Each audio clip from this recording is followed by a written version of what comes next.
Hi friends, आपको बहुत बहुत स्वागत है प्रेरक कहानियों के संगम चैनल में। दोस्तों, किसी ने क्या खूब कहा है, जो भाग्य में नहीं है वो आकर भी भाग जाएगा, और जो भाग्य में है वो भाग कर आएगा। विधाता रचित भाग्य। एक बार की बात है, एक राज्य में एक राजा रहता था जिसकी कोई भी संतान नहीं थी। राजा बहुत दुखी था। जब काफ़ी पूजा पाठ कराने के बाद भी उसे संतान की प्राप्ति नहीं हुई तो वह काफ़ी परेशान हो गया। कुछ समय पश्चात राजा को किसी ने बताया कि दूसरे राज्य में एक बहुत बड़े ज्ञानी और ज्योतिषी साधु रहते हैं।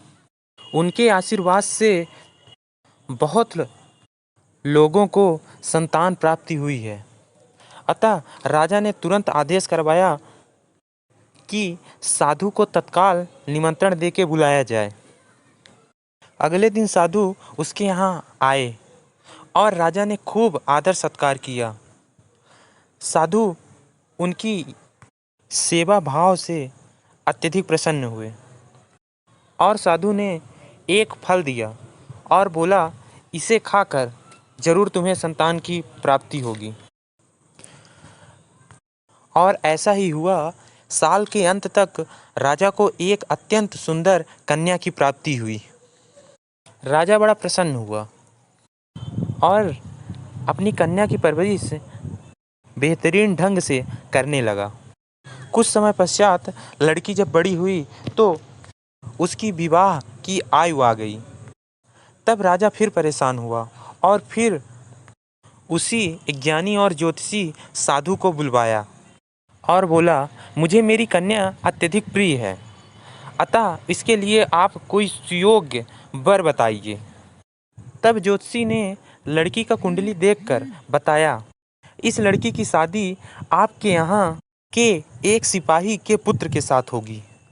यह सुन राजा काफ़ी आश्चर्य में पड़ गया और बोला, मैं भला किसी सिपाही के पुत्र के साथ अपनी लड़की का ब्याह कैसे कर सकता हूँ।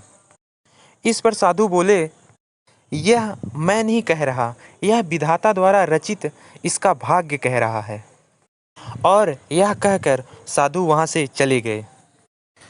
अब राजा बहुत परेशान हुआ और उसने अपने मंत्री को बुलाया। उसने मंत्री से सारी घटना कह सुनाई और कोई युक्ति सुझाने की बात कही। इस पर मंत्री ने उसको बताया कि आप सिपाही के पुत्र को अपने राज्य से बाहर निकलवा दीजिए। ऐसा करने पर ना तो वह राज्य में रहेगा और ना ही आपकी पुत्री की शादी उसके साथ होगी। इस पर राजा ने बोला,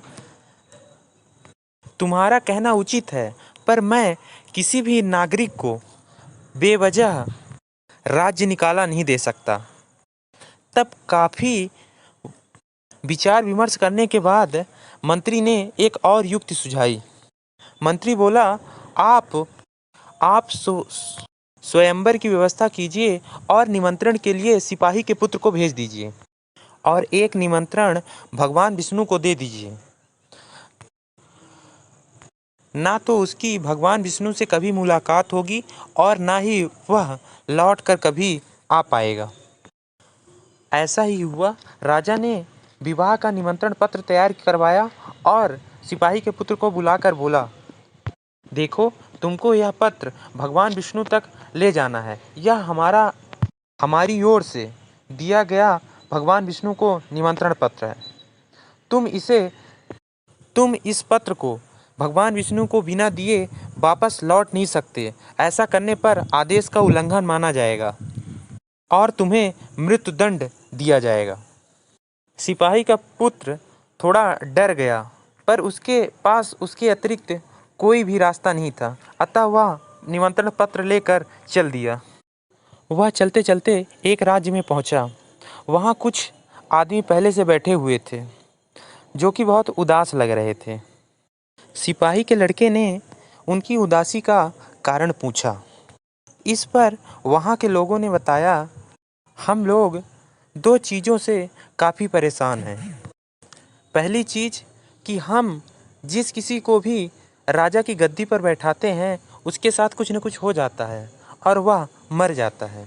और दूसरी चीज़, हम लोग यहाँ पर एक बहुत बड़ा और भव्य मंदिर बनवाना चाह रहे हैं और कई वर्षों से बना रहे हैं, पर जैसे जैसे हम बनाते हैं वैसे वैसे यह गिरता जाता है, यह कभी पूरा नहीं हो पाता।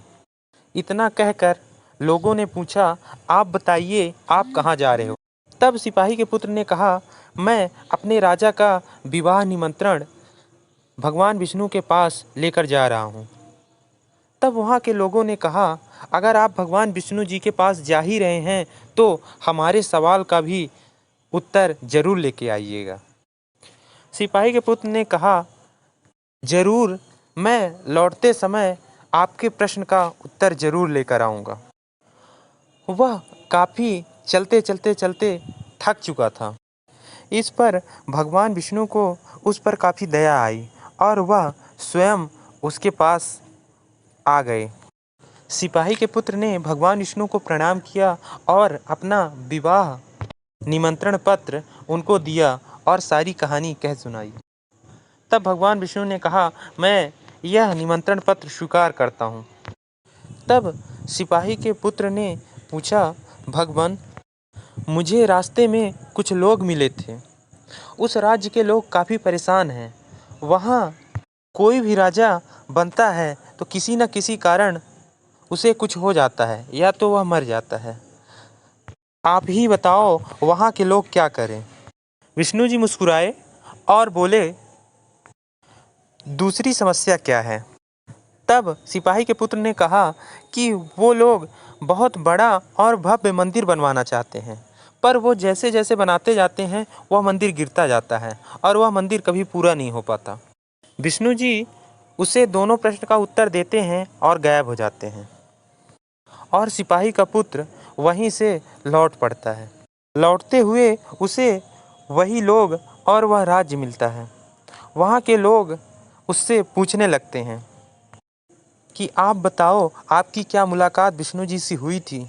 सिपाही के पुत्र ने कहा, हाँ, मेरी मुलाकात विष्णु जी से हुई थी।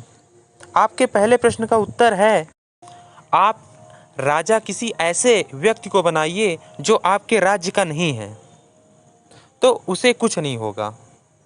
और दूसरे प्रश्न का उत्तर है कि आप मंदिर को रातों रात तैयार करिए और ऐसा करने पर आपका मंदिर नहीं गिरेगा। इस पर वहाँ के लोग प्रसन्न हो गए और बोले, हम लोग दूसरे राज्य का नागरिक कहाँ ढूंढने जाएं? आप ही हो तो आप ही हमारे यहाँ के राजा बन जाओ। ऐसा कहकर उस व्यक्ति को वे सभी लोग राजा मान लिए और वह सिपाही का पुत्र अब राजा बन चुका था और वहाँ रातों रात मंदिर बनाया गया और वह पूरी तरह बन गया।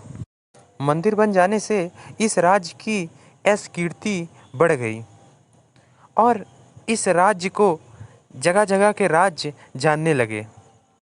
जिस राजा ने विवाह निमंत्रण पत्र भिजवाया था उसे भी यह बात पता चली।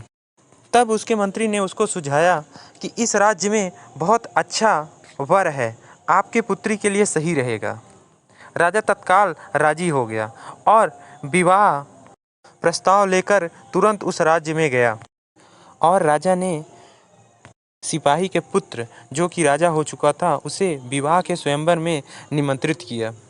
चूँकि कई वर्ष गुजर चुके थे और वह राजा के परिवेश में था, अतः राजा उसे पहचान ना सका कि वह सिपाही का पुत्र है। बाद में स्वयंवर हुआ और राजा की पुत्री ने उसी सिपाही के पुत्र का वरण किया। इस प्रकार दोनों का विवाह हो गया। बाद में राजा को यह बात पता चली कि वह सिपाही का ही पुत्र था। इस पर राजा हंसने लगा और बोला, उस साधु ने सही कहा था, विधाता द्वारा रचित भाग्य को बदला नहीं जा सकता। सो फ्रेंड्स, ये थी हमारी आज की स्टोरी। अगर ये स्टोरी आपको अच्छी लगी हो तो लाइक करें, शेयर करें और चैनल में पहली बार आए हैं तो चैनल को सब्सक्राइब करना ना भूलें। Thank you.